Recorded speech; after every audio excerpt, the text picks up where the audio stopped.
Look! Look, the dynamic duo! Hey guys, welcome to the Dynamic Duo. I'm Franz. I'm Kevin.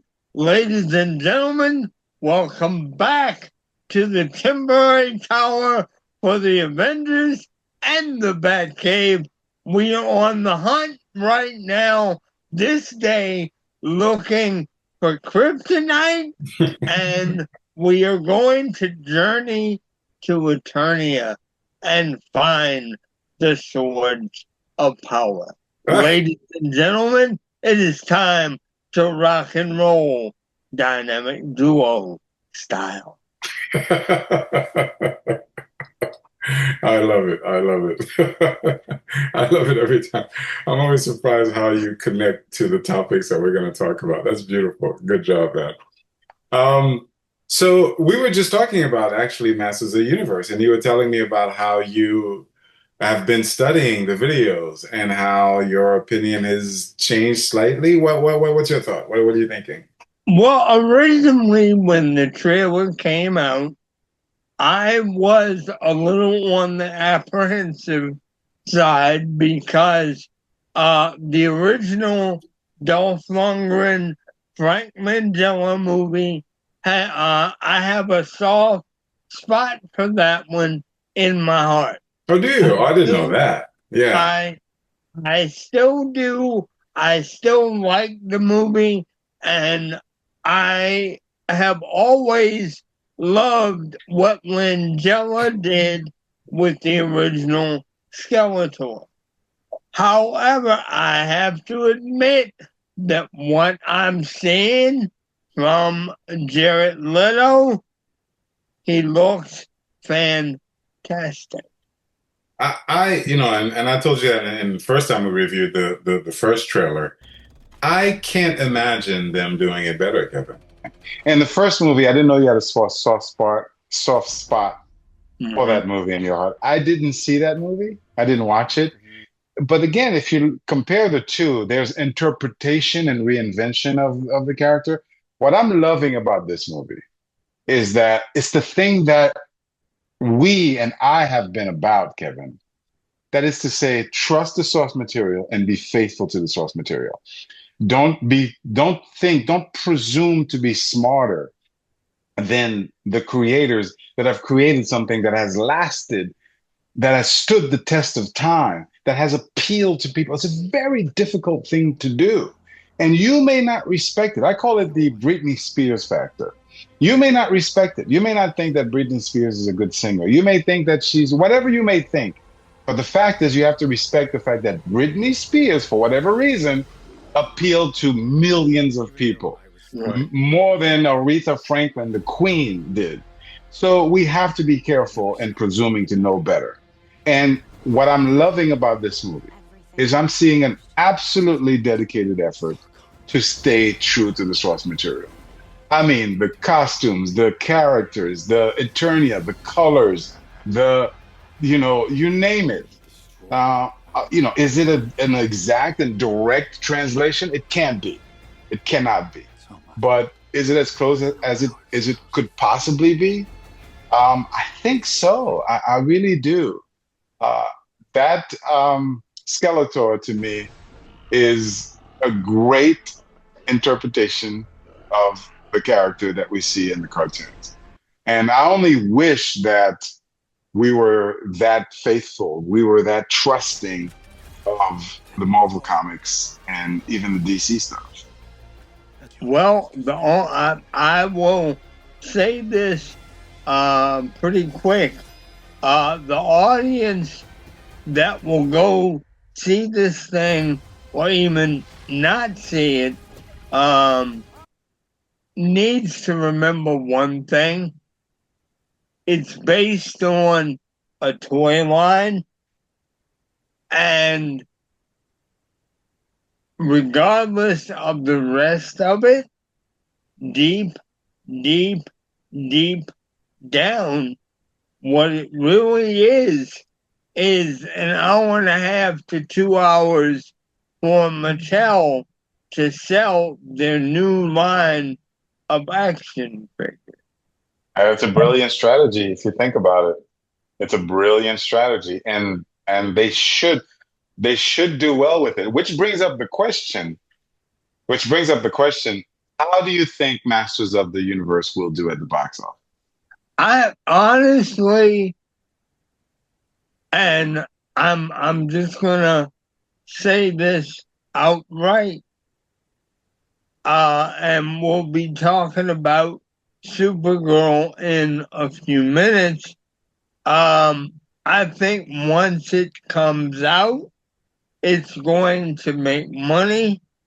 It may not make, buku dollar in terms of, 200, $300 million, but I do think it's going to make money.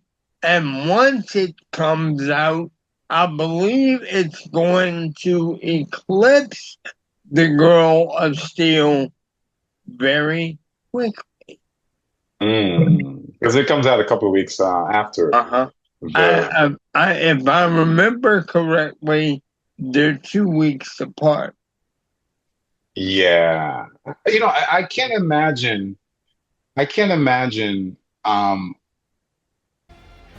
better movie if you're a parent of a 5-year-old of a 2 to 10-year-old, that you wouldn't want to go see this movie with your kids. That you wouldn't want to go take your kids to that movie. Um, Even though that the generation that have kids of that age are probably younger than us, and so they may not have grown up on He-Man. They still have a sort of a parental connection to He-Man. It's still something that's relevant to them that they can recognize. And I think that it could be a movie that could be a fun movie. It could be one of those sleepers that we underestimate. Movies like Minecraft, the Minecraft movie. Those movies are making a lot of money. They made $1 billion, but you wouldn't think so. Like Barbie, and Minecraft, but they have a huge audience. And so I think Masters could be one of those movies. Now, I'm not saying it's going to make $1 billion. I don't think so.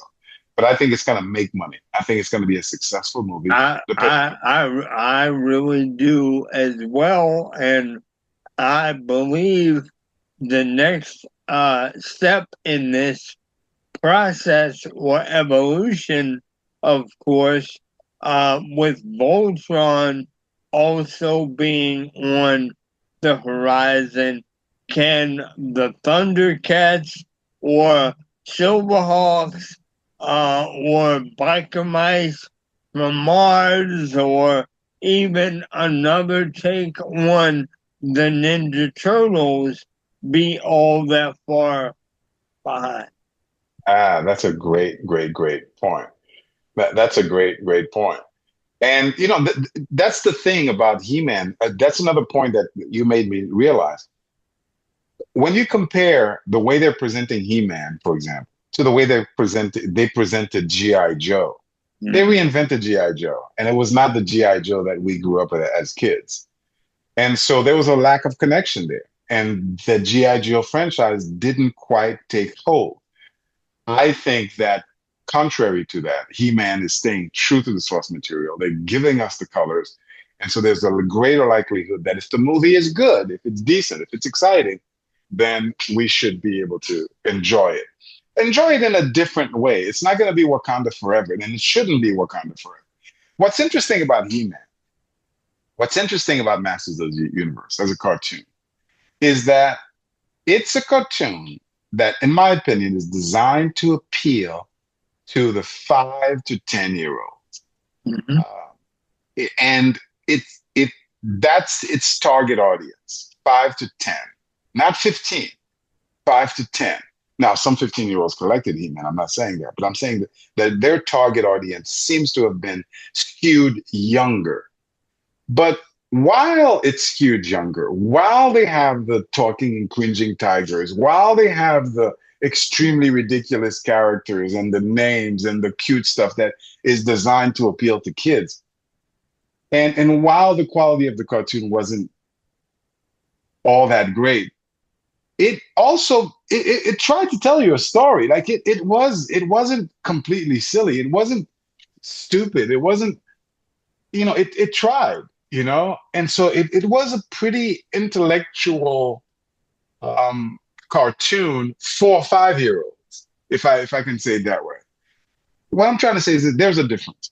Marvel Comics, as done by Stan the Man Lee, was designed to appeal from the 5 to the 90-year-olds, with almost a focus on high school and college age students. That was the audience. And so they presented it that way. They presented an extreme genre, the superhero genre, in a relatively mature way. Um, He-Man is present, and so you know that dynamic was there. Extreme superhero stuff, but relatively mature material. More mature people than you give it credit for. More mature people that you understand. When you go back and you read the 1960s stuff written by Stan Lee, you realize this is not kid stuff. It's just not.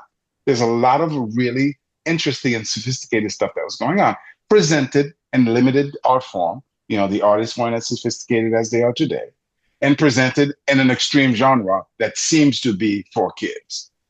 I think there's a difference between that and the Masters of the Universe. I think Masters of the Universe was kind of designed to appeal to a younger, it's skewed to a younger audience. But having said that, it still was pretty, you know, it didn't insult our intelligence too much. And so that balance is going to be interesting to do as a movie. How do you handle that as a movie? Because you don't want to skew to 5-year-olds because that generation is no longer 5-year-olds. You don't want to produce Love and Thunder, I don't think. But at the same time, you don't want it to be too serious. And it seems based on the trailer that they're striking that balance pretty well. It seems like it.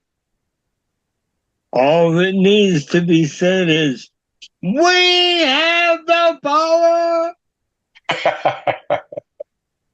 I agree. I agree. By the way, that scene when he raises the sword, I would do anything to see Thor depicted in that light, just with his full costume, when the Thor and just being Thor. I would do anything for that. But ladies and gentlemen, let us know what you think. Let us know if you agree or disagree. Don't forget to like and subscribe. Watch the videos all the way through. Hit the notification bell. We've hit 1,000 members. Welcome to our new members, and help us grow this channel. And we'll talk to you soon. Cool. Hey guys, as we always say, there are a lot of very important things that are going on in the world, and we do this show not to ignore those things, but we do it in spite of those things. And I encourage all of you to educate yourselves. There are a lot of channels out there that give you good information about what's going on, and I recommend that you guys, you know, there's I can't yeah, the Majority Report. Go to the Majority Report on YouTube, and you'll get some really good information, and it just starts from there. I can't think of all the names right now.